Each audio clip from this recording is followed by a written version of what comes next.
door. So, you have a British obviously. That's because our beloved National Award and Fine Gifts at Emerson has been doing the awards ever since we started, said, oh, this is so. Okay. Well, I will treasure it all more for that story. Thank you. We have a unique view of justice. Mike?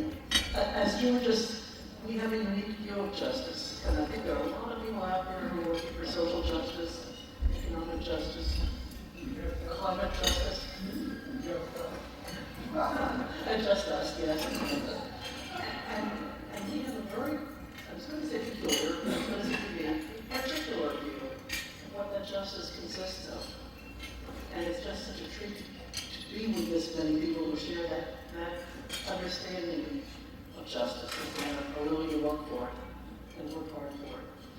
Thank you.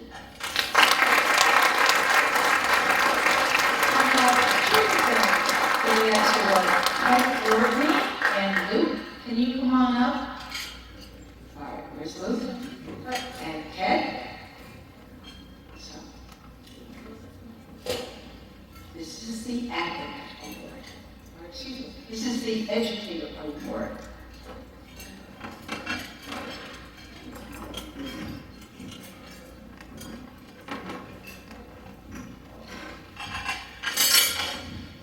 Well, I think I'm going to announce the winner of this award before I get through all of his background. But I want to tell you about one of the most active Georges that we've had, who spent his entire life advocating for Henry George, who set up the educational system in one of the provinces of Canada, who actually has done work in the parliament and in the municipalities.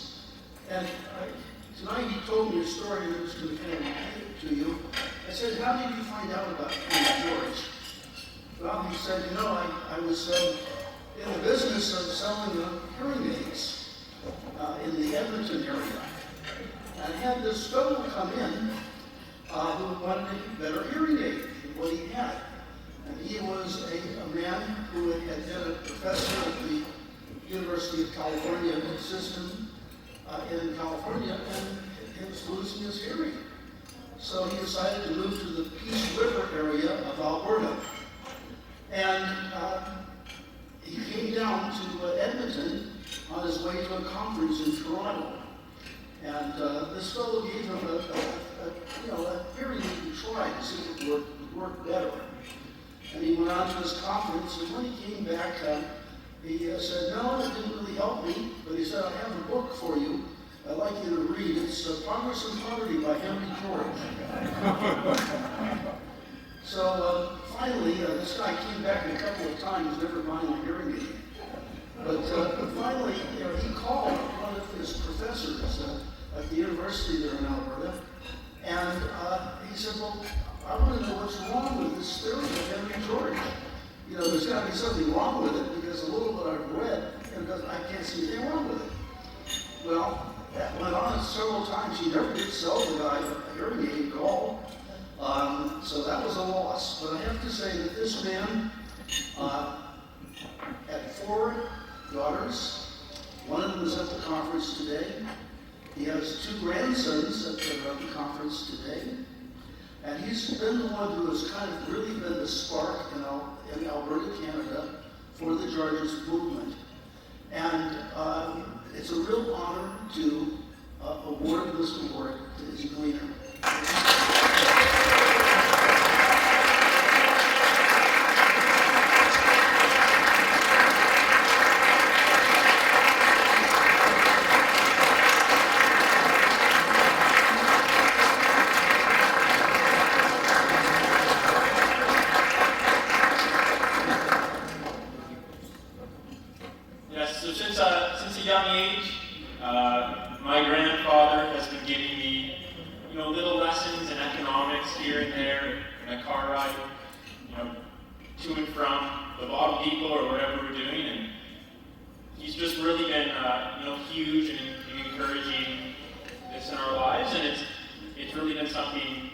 Great that he's really exposed myself and the members of my family too, and he makes an effort to share Georgism whenever and wherever he can. And it's really inspiring for me to have Easy Gleaner as my grandfather.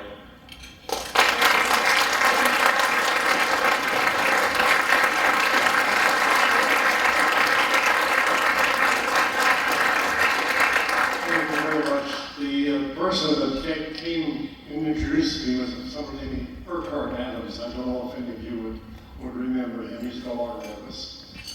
He was a student at UCLA, but his hearing was so bad that he had to drop out of the law faculty and ended up homesteading up in Peace River.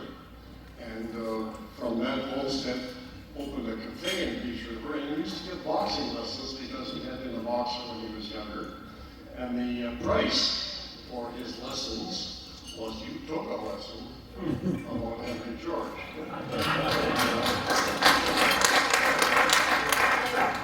His father, one of his students was Wilbur Freeland, the father of the grandfather of the current Minister of External Affairs for Canada, Christopher Freeland.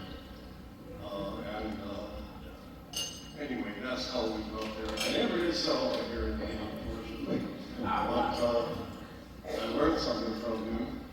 And my legacy, I'm now approaching 90 years of age, my legacy is going to be my children and grandchildren. And I thank you all for accepting it. Thank you.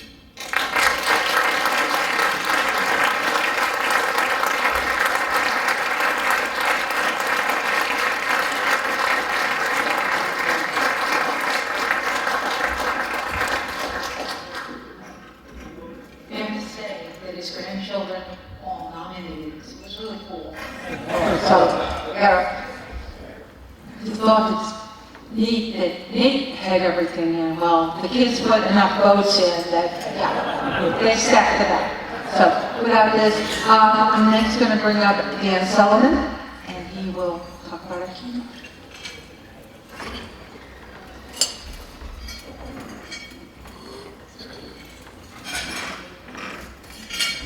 Before I begin,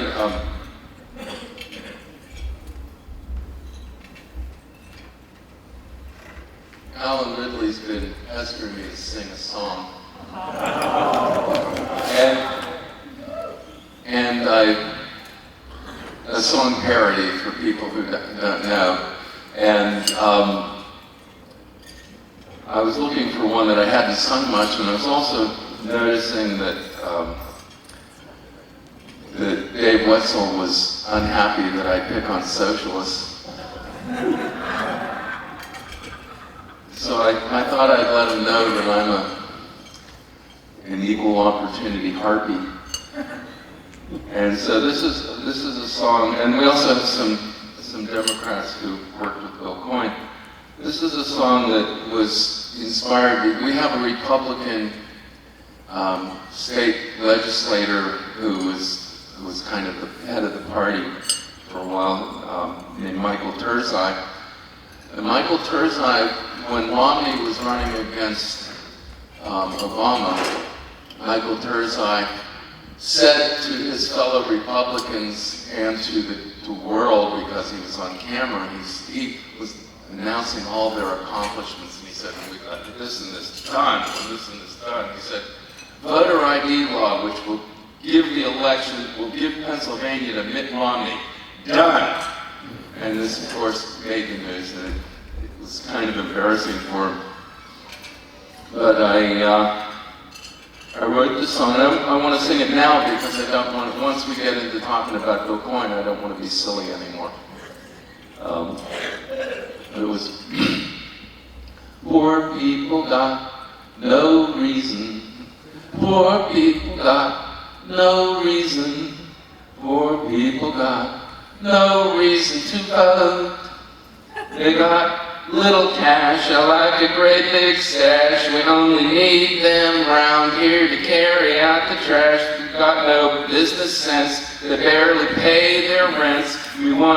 They want to keep our power from getting more intense. Well, Don't want no poor voters.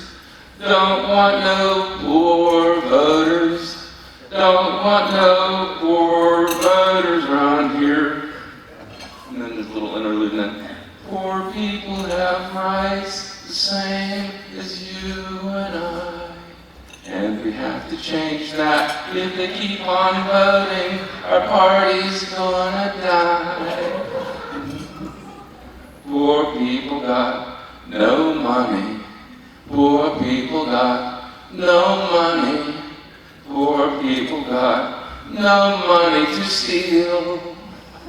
They got attitude, they got a lot of nerve. They don't understand, they're only here to serve. They don't drive cars, they only ride the bus. I think that they're from Mars, they sure don't act like us. They are just dirty little workers with dirty little minds. They think they earned their livings when they really earned mine. Well, I don't want no poor voters.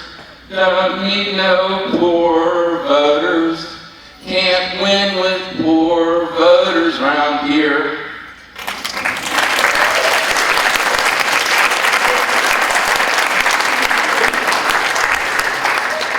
Now on to the real part of this.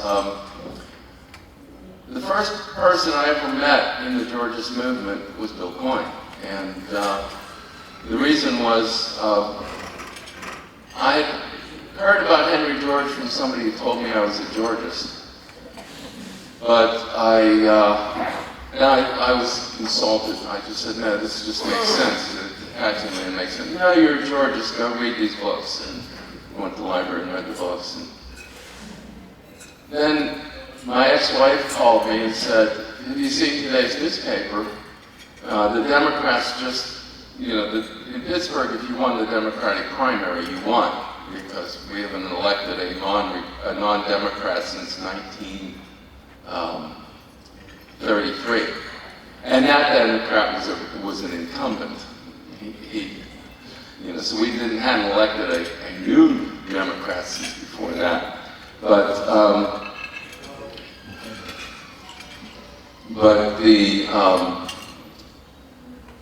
article was all these Democrats who just got elected saying, well, what's the, it was one of those softball articles. Well, now that you've won, what's your top priority for the next 4 years? And they would say, one would say jobs, and one would say housing, and one would say lowering crime, the typical stuff. And Bill Coyne said, we've run out of things we can tax, and we need to start shifting the tax base to land. So I called him up, and he motor-mouthed at me, and I motor-mouthed at him because we were both really enthusiastic about this. And he had me get in touch with the Henry George Foundation, which was Stephen Cord at that time, and I worked with him after that. And Bill Coyne's approach, when I was working with him, I wanted to get everybody fired up and pack the city council chambers with angry taxpayers who hated the property tax and wanted them to put it only on land.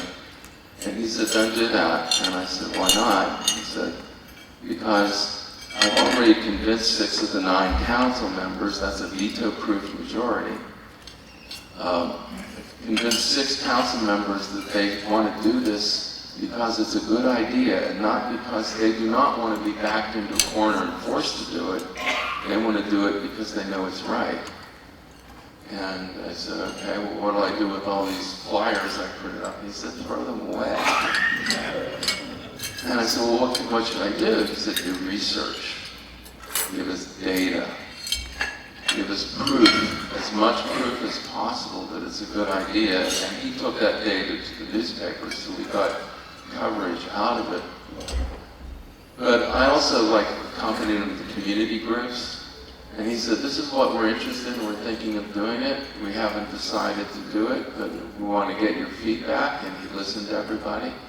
And then he went to business groups, and he went to the Chamber of Commerce and the Association of Realtors and people, the Building Owners and Managers Association, who manage big buildings, but they all, the big buildings were mostly downtown in the Golden Triangle. 1/4 of the land value of the city of Pittsburgh is in the Golden Triangle.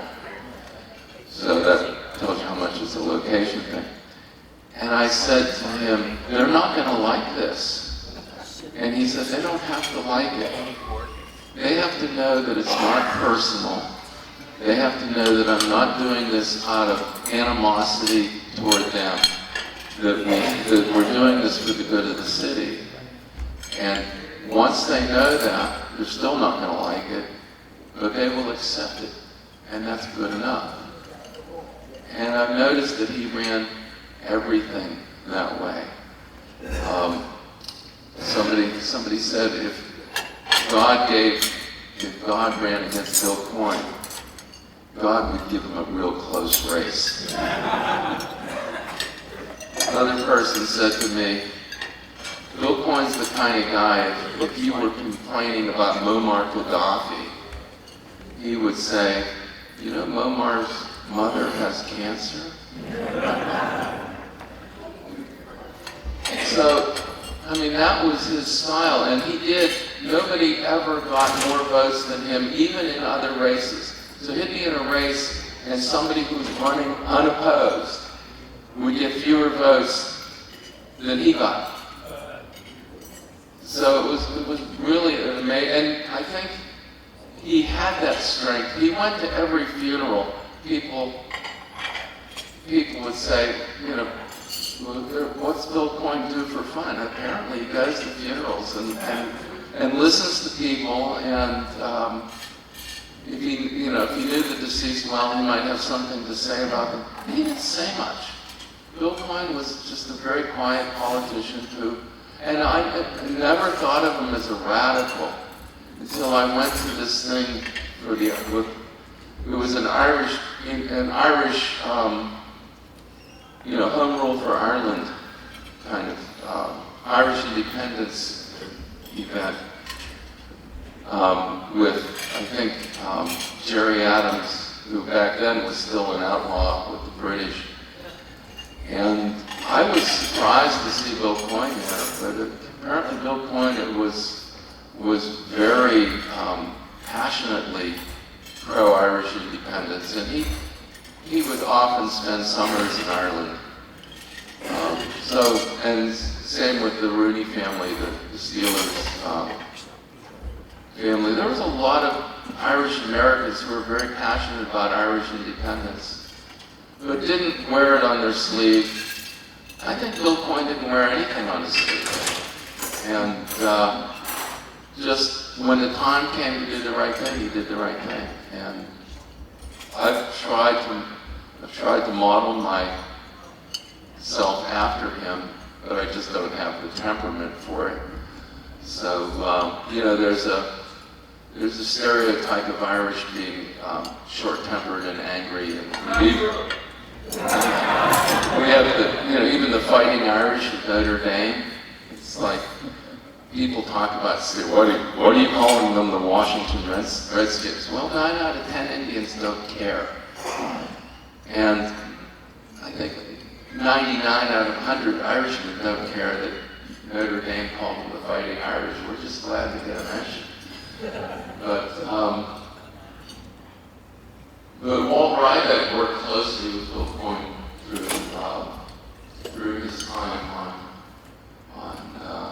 as a congressman, and you got to know him a lot more than that. And we have Augie, Carlino, and Michael Livingston. Mickey Livingston is everybody calls him, but Michael Patrick Livingston, who's an attorney, and Augie Carlino, who's with Rivers of Steel.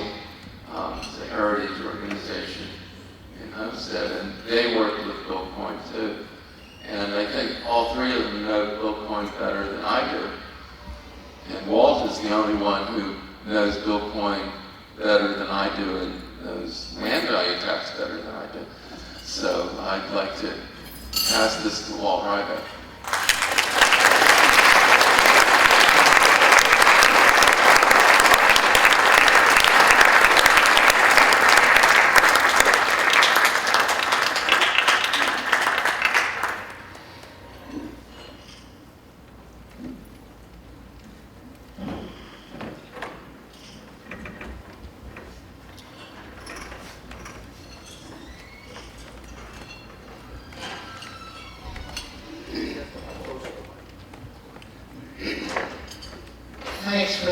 introduction.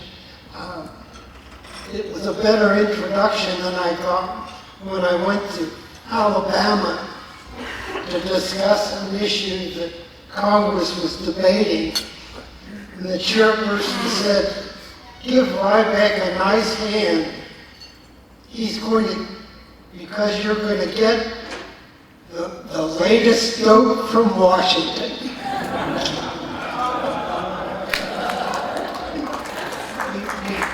Before I start, I'm the most fortunate guy. I have a very supportive family. You know my son Rick, who spoke this morning.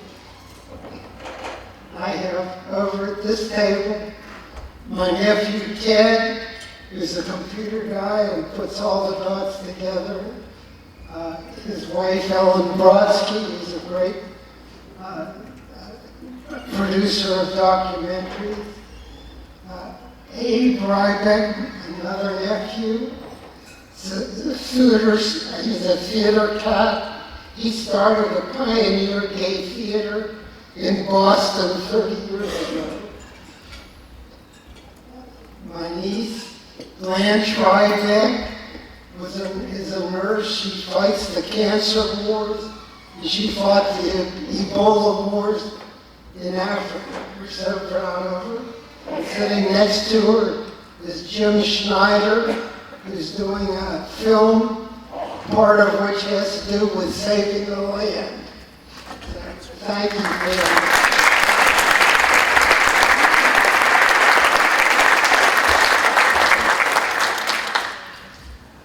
I'm really honored to talk about Bill Coyne.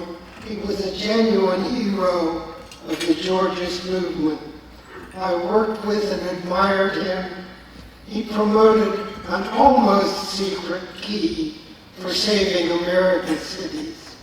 I'm going to give a quick sketch of his life. He was born in 1936 in the Oakland section of Pittsburgh, a mixed neighborhood with Irish, like the Coynes. Lots of Italians, Poles, and Jews. When I knew him, he still lived in the same two-story yellow brick house that he was born in. He had 2 brothers and 3 sisters. He excelled in sports. His parents, though, stressed education, typically sitting with him while he did his homework to make sure he did it on time and well. He graduated from Central Catholic High. He served 2 years in the Army as a sergeant in Korea. Back in Pittsburgh, he attended Robert Morris University at night, working days as a clerk in a trucking company.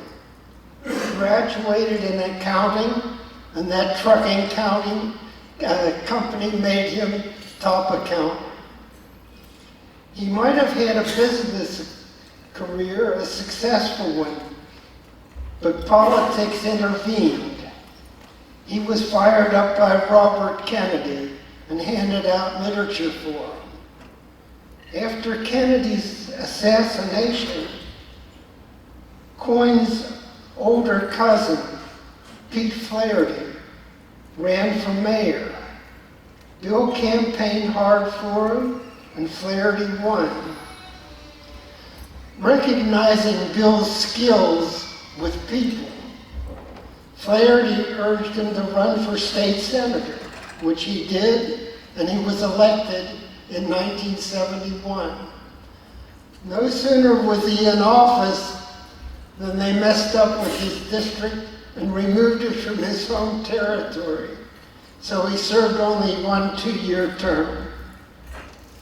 Then Bill ran for city council in a very crowded field, 40 candidates for 5 open seats. Bill won handily and served on city council for 6 years from 1974 through 1980. He then ran for Congress and was easily elected and re-elected for 22 years, 1980 to 2003. He served on the Tax Writing House Ways and Means Committee. In retirement, he stayed under the radar, not posing as a senior statesman, and as Dan said, often going back to Ireland to visit relatives there. Tragically, Bill died due to complications from a fall when he was just 77 years old in 2013. How was it my good fortune to be an assistant to Bill? I was an urban assistant to a congressman from Milwaukee, Representative Royce, and we held hearings on the infamous Proposition 13, which really messed up property taxes. We invited Coyne, then a city councilman, to describe Pittsburgh's very different property tax system. He gave excellent testimony. We grew acquainted and hit it off. And by luck, my Congressman Royce resigned just when Coyne came to Washington and just when I needed a job.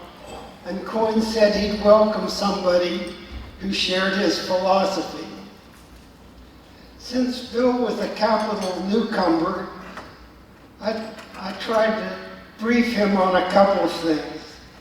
First, I urged him to alert his staff not to use congressional jargon that Pittsburghers wouldn't understand. For example, a Pittsburgher calls and says, "I want to talk to the congressman." And the secretary, who's very proud that Bill is debating a bill down in the chamber, says, "He can't talk to you now, he's on the floor." Well, tell him to get up off the floor and answer the dang phone. I also urged him to be kind to speechwriters because of an oft-repeated story that people insist really happened. A congressman was having a serious spat with his writer, and the writer decided to quit. But before he left that day, he handed this congressman a speech that he was supposed to deliver that group.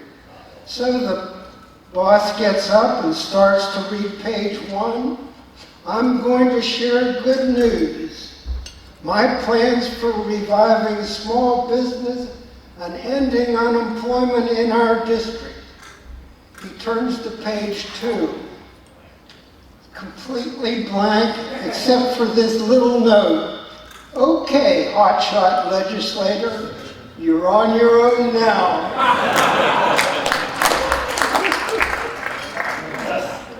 I sympathize with you if you find it hard to picture the congressman we're talking about.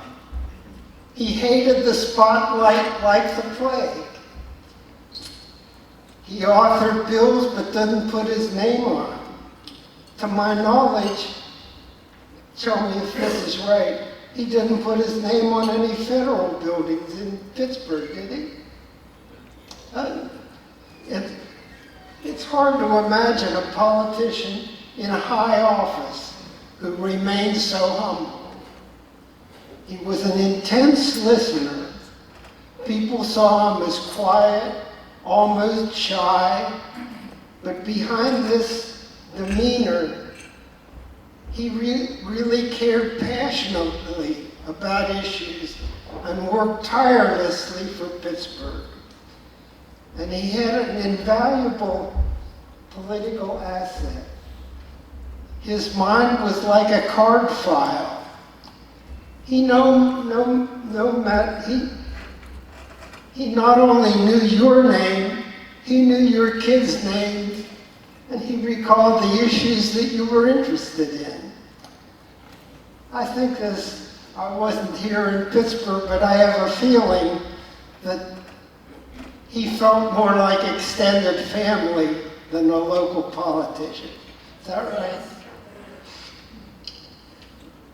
When Coyne joined City Council in '74, cities across America, and especially in this Rust Belt, were hitting tough times. Federal grants to cities had fallen off. New York and Cleveland were near bankruptcy. Rust Belt cities typically began cutting back services, trying to economize any way they could. Pittsburgh was different. They decided not to pull in its horns. Their leaders determined, let's raise enough money to forge ahead with city progress. Clean our air, do a lot of exciting things. How were they going to do this? City Council proposed a higher wage tax. Now enter a man named John Weaver. The mayor proposed a higher wage tax. The mayor, and as Dan said, the mayor proposed a higher wage tax. John Weaver was a frail man in his 80s. He had been welfare director under a Georgia's mayor named William McNair back in the 1930s, and he was a spark plug of the Henry George Foundation. He marched into Coyne's office. Weaver showed Coyne how a high wage tax would be harmful, inducing residents to leave for the suburbs, taking their jobs and their purchases, and their other civic contributions with them. He explained a different system, how Pittsburgh's pioneering tax reform, going back many years, made it one of the few cities that saw downtown development in the midst of the Great Depression. Pittsburgh was really unique in that respect. What explained it was that they kept land values taxed at a high rate and buildings at a low rate to discourage idle land holding and to favor owners who made appropriate use of their site's potential. After World War II, moving ahead now, progressive Mayor David Lawrence teamed up with wealthy civic leaders like the Mellons to launch another burst of development. And they attracted impressive corporate headquarters and a lot of development. The nation's urban renewal program was supposedly modeled after what was called this Golden Triangle renewal. But the dumb federal experts who wrote the urban renewal rules completely ignored the critical role that property tax reform had played in Pittsburgh's success. Weaver urged Coyne, as an alternative to the wage tax, to increase the land tax enough to raise the needed revenue while still holding building taxes low. Even though Weaver told Coyne he wanted to know who's opposing this. And Weaver said the downtown developers and three of the richest districts of Pittsburgh. Is that right, Dan? Yeah, Oakland, Shady Side, and Squirrel Hill. And instead of going around them, as Dan said, Coyne confronted the people that might be against it and actually persuaded them.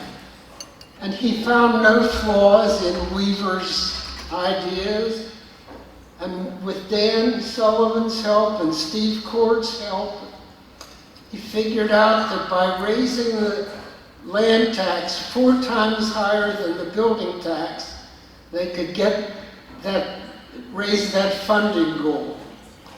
And what was really happy for Coyne was that they found that by doing it this way, it would cost the average family about $84 a year, compared to $225 a year that family would have to cough up with the wage tax. So he patiently persuaded council to enact this reform, largely on an ability to pay argument. Some real estate agents warned that terrible things would happen. They said commerce will flee to the suburbs. Businesses will raise prices. Construction will slow. Housing will shrink, or so they said. But once the reform was enacted, the opposite happened. Building permits soared the first year to 30% above the previous year. Permits for housing rose 15% in the city. National studies showed that Pittsburgh had some of the most affordable housing among large metropolitan areas. Armed with these results, Coyne continued on and successfully pushed council to increase the land tax to 5 times the rate on buildings. Renaissance 2, as they called it, was underway with $500 million worth of new construction and the dramatic new downtown skyline that we've been enjoying all week. Coyne readily admitted tax reform didn't get sole credit for this renewal. He didn't overclaim for it. But he would add, it didn't hurt though, did it? He also got in a dig, a kind of a George's dig about absentee landlords who unintentionally helped homeowners by paying a big chunk of the higher land taxes. He said, it's never been known that high land taxes led absentees to come into our city, pick up their land, and walk away with it. Did Pittsburghers ship off Coyne to Washington to get rid of that land taxer? Not at all. The year that he went to Washington, council carried on just where he left off, raising the tax rate on land to 6 times higher than the rate on buildings. In Washington, Bill struggled to change income tax rules that diluted positive effects of property taxes. He didn't succeed in this, but at least he got people in Congress and from around the country to talk about it. He never stopped promoting Pittsburgh's tax approach. He gave speeches in Missouri, New England, many Pennsylvania cities, and at conferences that were focused on urban problems like slums and urban sprawl, urban decay. The New York Times featured his article, his letter to the editor, a rather big and impressive one, called The Good Property Taxes. Georgia should think that Bill Coyne was a one-issue man, though. In Congress, he initiated tax credits for cleaning brownfields. He won earned income tax credits for the poor. He obtained industrial development bonds for cities. He secured funding for Pittsburgh's East Busway. He promoted creation of the city's River of Steel National Heritage Area. He joined Senator Hines to create the Software Engineering Institute here in Pittsburgh. And he strongly supported civil rights and workers' rights. He was an active member of the Pennsylvania Governor's Justice Commission. Bill had a charming Irish sense of humor. One day I answered the phone and heard, "Captain Heller here," and he didn't ask so much as order me. Put Mr. Coyne on the phone to confirm his availability for a call from Rawhide in precisely 30 seconds. Rawhide was Ronald Reagan's code name when he was on the airplane. I handed the phone to Bill. Instead of sounding flattered that the president wanted to speak to him, with a twinkle in his eye, he said, "Sir, I don't think so. My name is Bill Coyne, C-O-Y-N-E. I'm guessing he wants to talk to Bill Cohen, C-O-H-E-N, his defense secretary." Big pause. "You're very welcome. Oh, Colonel, do me a favor. Tell Rawhide, a congressman from Pittsburgh, a Democratic congressman from Pittsburgh, wishes him well." Most of you know the sad story of the demise of Pittsburgh's 2-rate tax. Botched assessments desperately needed upgrading. Sabre, the firm chosen for doing this, made assessments worse. Adjacent sites' land values were inconsistent, completely out of line.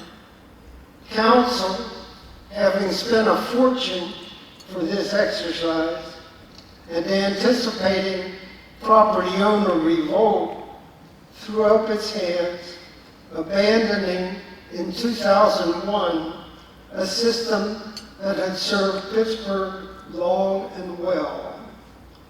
Coyne, obviously unhappy, commented that the old flat rate tax they were going back to would favor land holding instead of land using, the opposite of what a healthy city needs. At least dozens of other Pennsylvania cities that had followed Pittsburgh's lead were still using and are still using the 2-rate tax successfully.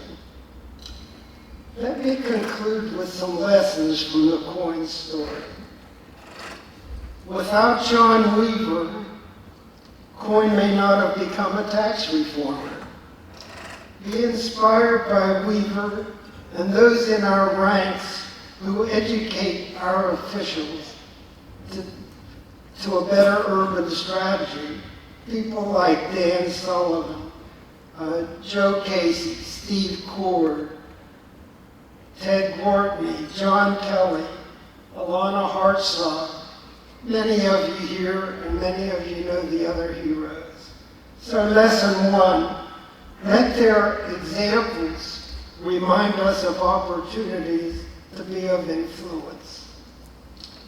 Coyne bemoaned the mountainous press coverage given to Proposition 13, while the media almost totally ignored Pittsburgh's constructive reform.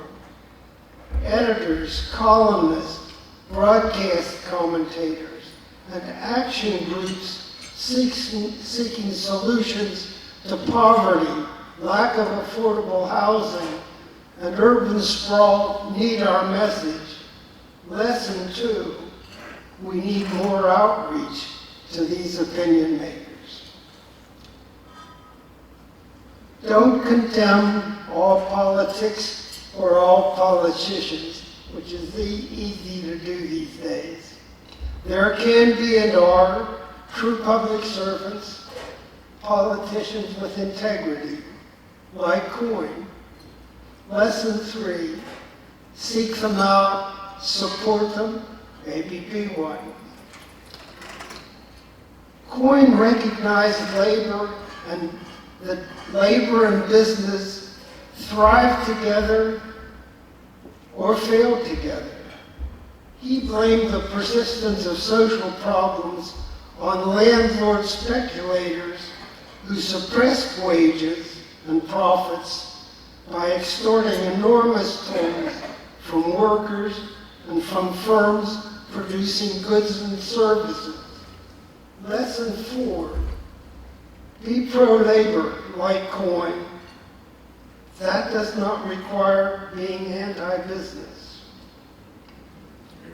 Non-Georgist research verified that Pittsburgh's had outstanding results from its two-rate tax, despite two major defects. One was the tax was levied on woefully inaccurate assessments and inconsistent assessments. And 2, the city tax burden shift off buildings to land values was watered down by the overlapping county and school taxes, which were flat taxes. They had no differential rates. Imagine how much more dramatic the outcomes would have been had these flaws been corrected. So lesson 5, press hard to apply the reform, when you do it, to the total property tax, and also make professional assessing, as now perfected in many locations, the foundation for every two-rate taxing jurisdiction. Coyne's philosophy throws light on the bitter rift that now divides our country. One camp calls on government to solve our critical economic failings. Its opponents say government interference and regulations are the problem. The other camp counts on enterprise, the market, to cure our problems. Its opponents say concentration of corporate power, monopoly, and oversized profits are the problem. Coyne pinpointed as a major cause of confusion the fact that the so-called free market is not free. He saw enterprises focusing less on production and more on co-opting special privileges, especially via the parasitic taking of community-created land values and tricky tax avoidance. That leaves victims, people without jobs, decent housing, or living wages. And then government, sometimes very clumsily, tries to aid these victims. Can we hope that the current rift might be eased by another lesson from Coyne? Root out the schemes for reaping special privileges and return the market to its constructive role of competing to serve people with goods and services. Finally, with George's insights and visions, we are keepers of a very precious gift needed by America and humanity. Let's persevere. Victory will come. Lesson 7. Take home from the accomplishments of one very good man, William J. Coyne.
I wanted to say something about John Weaver. John Weaver was a Quaker. You know, there aren't that many Quakers, even in Pennsylvania, there aren't that many Quakers. But there's a lot of Quakers in the Georgist movement. And John Weaver was very active in the Quaker community. And when I knew John Weaver, which wasn't that, it was like 2 or 3 years after that, John was very old and was walking, he walked with his head stooped over, and he had a little saliva all the time, and he walked very slowly, and Bill Coyne was the kind of guy who listened to people, so that helped a lot. But John Weaver, all John Weaver gave Bill Coyne was a list of the land and building assessments by ward. And the land and building assessments showed, first of all, that the Golden Triangle paid 1/4 of the land value tax. And then it showed that the 3 richest wards, which were Oakwood, Shadyside, and Squirrel Hill, paid another 1/4 of the land value tax. Now, we didn't have council by district back then. And 5 of the 9 council members lived in the wards that paid more. And Bill Coyne talked 6 council members when there were only 4 that lived in districts that paid less. He talked 6 council members into supporting. In fact, as I remember it, he talked. He got 6 council members to vote for a big jump to land value tax. And then his thing was there were a couple council members who would be up for re-election soon. So Bill Coyne kind of orchestrated this little thing in advance. He said, if I propose a bigger shift than we actually want, you can vote against that. And then we'll compromise. In the spirit of compromise, we'll propose a smaller shift. And so those 2 council members who were up for re-election and afraid to do anything dramatic voted against the big shift, and then voted for the compromise shift. And what that meant was they could, when they're facing a voter, and if the voter says, that land value tax is terrible, and he says, well, you should see what it would have been if I hadn't talked them into a compromise. But if they said that land value tax is wonderful, then that guy could say, yeah, I supported that. So this is that kind of inside baseball politics that works so well. And Jack Wagner, when he went from wage tax to land tax, did the same thing. He proposed putting it all on land, and ended up with a compromise that kept the 6-to-1 ratio. So it was 5 mills on land and 33 mills on land and 5 mills on building. But he got that from me, and I got it from Bill Coyne. So I don't know if Jack Wagner realizes how much he was indirectly mentored by Bill Coyne. Augie and Michael Patrick Livingston, I don't know as well. I mostly know them because I was looking for people who really knew Bill Coyne. And it sounded very much like they really knew Bill Coyne. So I want to have, since you're closer, Nikki, why don't you come up and tell us what you think of Bill?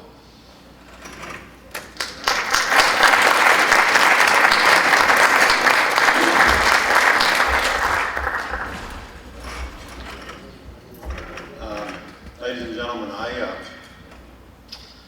met Bill Coyne, thank you, in the summer of 1980 when the ink on my college diploma was still wet, and he was gearing up for a run in the fall, in the same year that Ronald Reagan was running and expected to win the presidency. And to give you an idea of Bill Coyne's success as a politician, Reagan, and there was a third party candidate that year, John Anderson. Reagan and John Anderson combined for about 60% of the vote against Jimmy Carter's 40. And Ronald Reagan had coattails. Bill Coyne, as a first-time congressional candidate, he was not an incumbent. He was facing a well-financed Republican opponent. Won this district by 40 points. Now, I view that victory now, and I remember it then, that it wasn't until about 2 weeks or 2.5 weeks before the election that he started to realize how big of a victory he was going to have. And I view it now in the context of recent congressional elections around the country, when somebody wins that big, that gives them clout when they go down to Washington, D.C. And Walt and Augie, you would know better than I did whether or not it did that. But as a first-term Democratic congressman in Washington in 1980, where he essentially reversed Ronald Reagan's coattails to win that election, was truly remarkable. Now, Walt told you almost everything, and I can't think of anything that meaningful except one thing that I can add to what Walt said. Again, I was young and right out of college, and I met Bill Coyne, and I eventually became what I think today they might call, at least during the election, they might call his body man. I got to drive him places, and what I want to tell you is that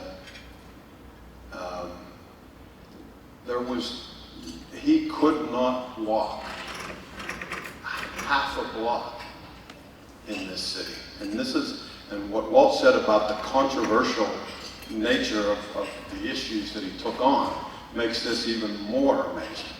He could not walk a half a block in any neighborhood of this city, whether it was downtown seeing guys in white shirts and ties, or Garfield or Homewood, African American neighborhoods, or my neighborhood. I grew up in Brookline, south of the city. Couldn't walk a half a block without somebody coming up to him and telling him about his kids, or asking him for some help on a Social Security problem, or whatever it happened to be. He knew them by name, and they knew him by name. Now, these days, the experts, and I'm not one anymore, I've fallen out of the political truck. But these days, the experts call that retail politics, right? We've all heard the expression. But for Coyne, Coyne really did. I laugh to myself when I hear this. He cared about people. And we had I laugh when I say it to myself, because we had a campaign event. Campaign headquarters was in a building that later fell because Renaissance 2 started. And Ted Kennedy came to town. And to this day, when I think of Bill, Ted Kennedy said, "I'm for Billy Coyne," he said with that rich Massachusetts accent, "because Billy Coyne cares about people." All right. But at the end of the day, he would be so gratified to know that 6 years after his death, we are here talking about his commitment to economic justice, because he knew that economic justice affected individuals and affected their pocketbooks in a fundamental way. And he cared about everybody that he met. That's all that I can add to what Walt so gloriously described. He is so worthy of this tribute, and I am so honored and glad to have been invited to participate with you tonight. So thank you very much.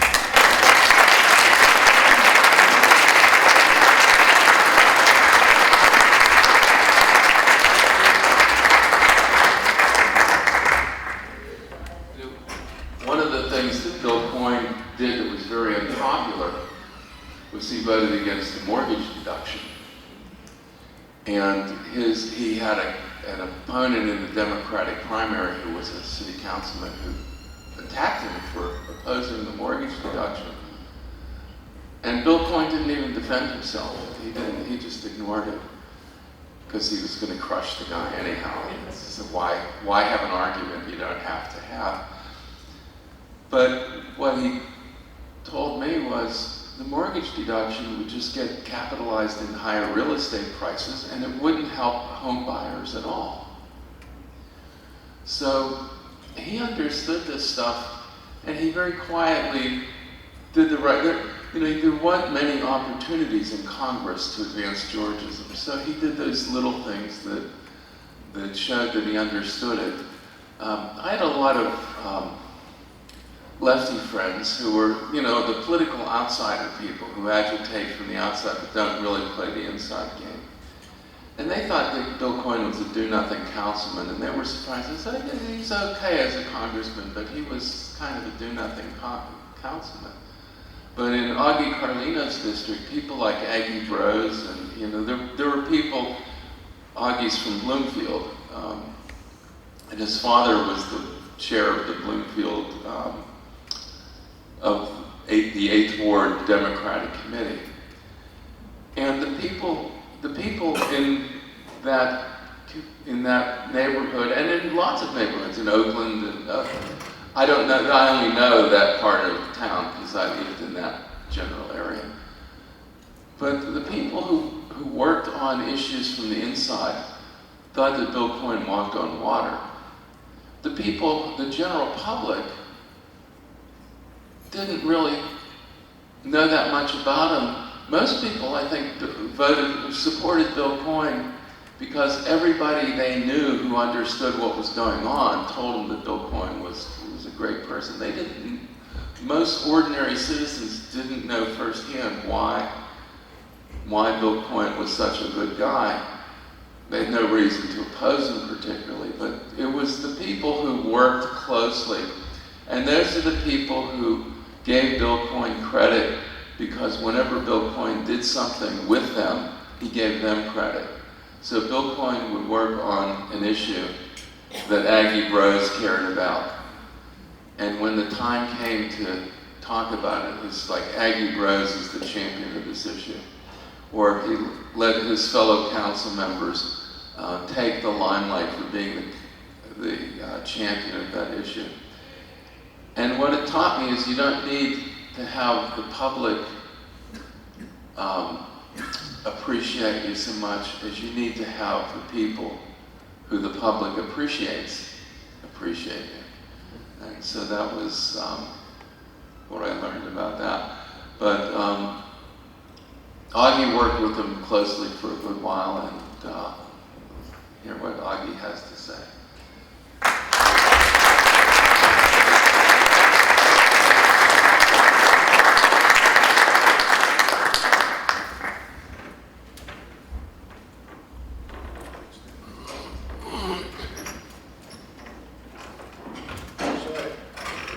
Good evening.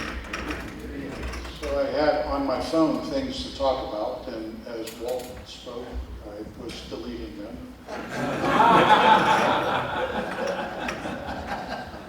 Thank you, Walt. That was an amazing speech Walt gave in honor of And I think I can speak for both Walt and Mickey to say we were so honored to work for a man like that. I met Bill when I interned for him. I didn't know him before that.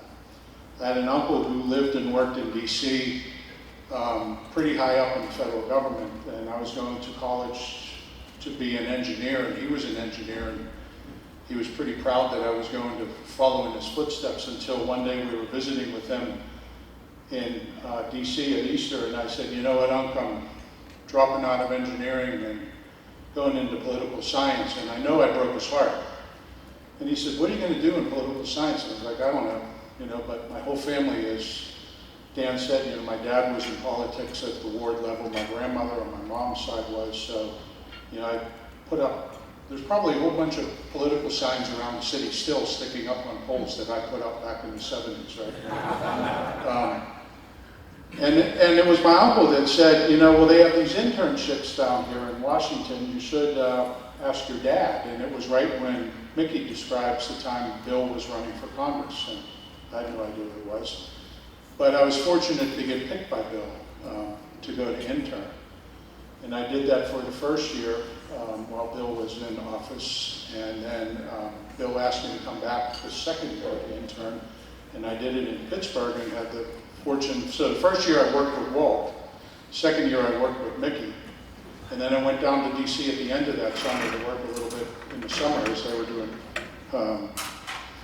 were doing summer vacations. And at the end of my college, Bill said to me, what are you going to do? And I said, well, I'm going to look for a job. And he said, well, come work for me. You know what to do. And where do you want to work? So I picked DC. So you would think after, a couple of years of interning that I knew the system, but it's a pretty intimidating place, right? And I say this because, Walt described his career as a politician, and Mickey and I think, probably fill it out more as we know the man. And one of my first experiences with Bill was I was working late. He always worked late, it was March, and it was a few days before St. Patrick's Day.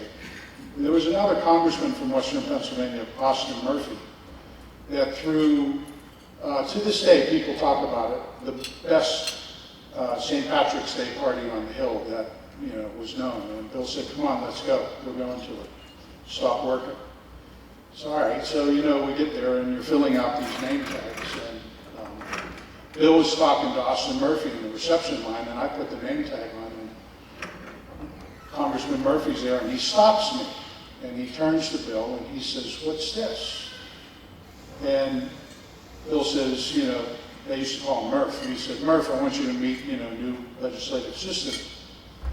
And I put out my hand and Murph goes, he points to my last name, Carlino. What are you doing here? And the two of them start laughing. Now I think this guy that's my, my bodyguard, my hero, Bill Coyne, that hired me, is going to protect me. And Murph and Bill are laughing, and they're slapping backs and all this. And Murph said to Bill, just this year. So I get in. Now Murph's party was every other year, because the year that he didn't hold it was then when they were running for re-election. So 2 years go by, and I'm a little more comfortable on the Hill, and I've worked with Murph, and I've worked with his staff a lot, and I've seen him in committee meetings and other receptions, and I'm going through the line with Bill, and Bill said, don't fill that name tag out. And I turn and look, and he gives me a name tag. Bill does. He had already filled it out for me. And on it said, Augie Carlin. He took the O off the back of it and put it on the front. When Murphy saw it, he just died, So. But that's the kind of guy Bill was, just like, he made you feel comfortable with him. He wanted you to be a part, I think it was probably about 1982 or 83, and this is back in the years when Congress actually worked, and Bill would come home on the weekends, like a lot of members of Congress and senators do, and Walt, you remember, he would never park his car at National Airport, even though there's a parking lot over there exclusively for members of Congress and the Senate. he would never park his car there. He always wanted somebody on staff to drive him over there. And then we would have to take his car back, park it at his apartment, and then when he came back on Sunday or Monday, he would come back and come in by taxi cab. But he used that time a lot, you know, to learn his schedule, because as he drove to National Airport, you were in the front seat telling him what he had to do. But he also wouldn't park at the airport because he didn't think he should be privileged like that when other people had to pay for parking. Which speaks to the character of the man a lot, you know. And so I'm sitting in this front seat and I'm reading the schedule to him, and it's hot summer day, and Bill's just drawn completely. You can see the fatigue in him. You know, the committee hearings and the long hours in Congress and the votes.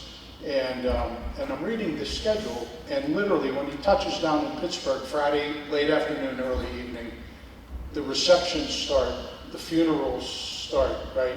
The weddings the next day, probably 3 or 4 weddings, Sundays, all kinds of political picnics and fundraisers, until he gets back on the plane and comes back to DC. And when he comes back, he starts early that next morning. And I said to Bill, you know, you look exhausted. And he goes, yeah, I'm pretty tired. And I said, well, you know, and Ginny, his appointment secretary, Walt, you remember Ginny? Ginny would, you know, put everything on his schedule because Bill wanted everything on his schedule. And I said, Bill, why do you have all this on there? Why don't you, you know, pick and choose certain things to go to? And he said to me, Augie, they're all my constituents. Which one would you take off and what would you tell them? And he made an effort to go to every wedding, every funeral. He showed up. It's just the way he was. And as Mickey said, you know, there wasn't a street block that he wouldn't walk down where someone went up to him. You know, my experience with him was there wasn't a street block where you went down where he didn't avoid you either, because he was always calling out to you if he knew you, he saw you. He'd cross the city street to come over to say hello to you, and a genuine hello. The man was absolutely incredible. He was a great mentor to me. As Walt pointed out, he was a staunch supporter of civil rights, of social rights, of justice for poor people. But he also could sit there when he was on the Ways and Means Committee. He could sit there with the corporate heads that came in from Pittsburgh foundations or other national companies to talk about tax reform, and he was equal to them, and they would listen to them.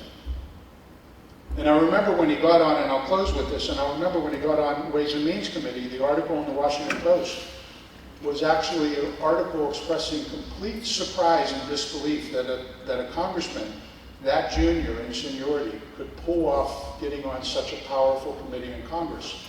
And it was because 2 years before that, he had attempted to run and was beat out, but he had gone to all of those congressmen and women and got from them their commitment to him if he ran 2 years later. And when that next 2 years came up, he made sure they delivered, because he delivered for them in those 2 years. He was a genuine man, great, and I miss him dearly. And it's a great honor to be here, as Mickey said and Walt said, to be with you tonight celebrating his legacy. So thank you very much.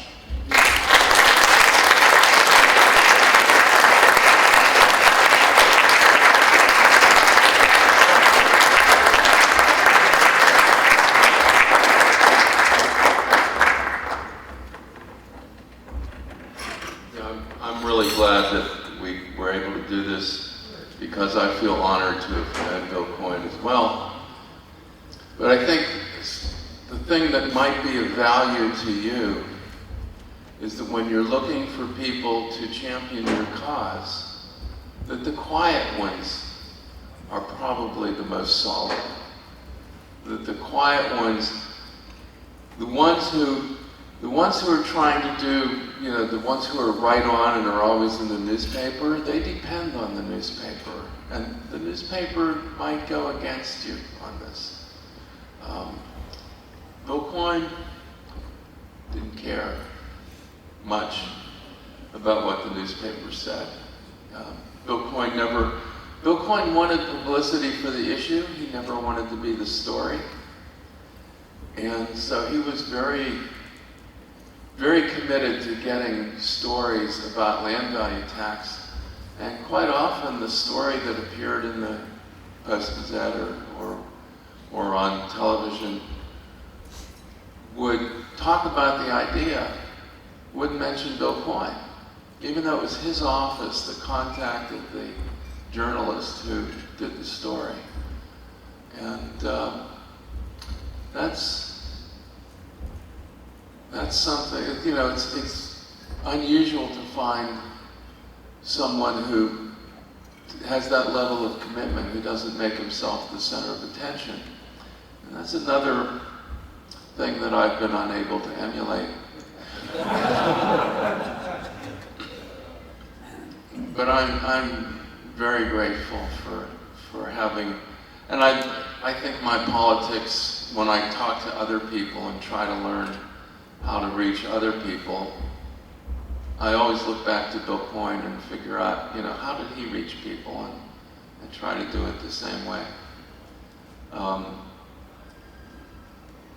I guess that's it. I want to invite everybody up to hospitality, and Mickey, and if you want to come up to, Mickey and Augie, if you want to come up to hospitality for a little while. And if you parked here, we got to cover your parking ticket. So, but that's it. Thank you, everybody.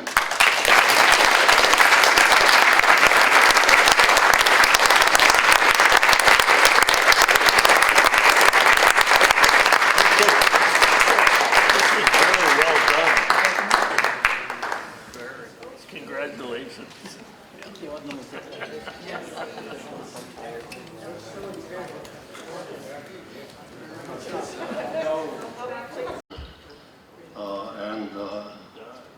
Anyway, that's how we got there. I never did sell him a hearing aid, unfortunately, but I learned something from him. And my legacy, I'm now approaching 90 years of age, my legacy is going to be, my children and grandchildren. And I thank you all for accepting them. Thank you.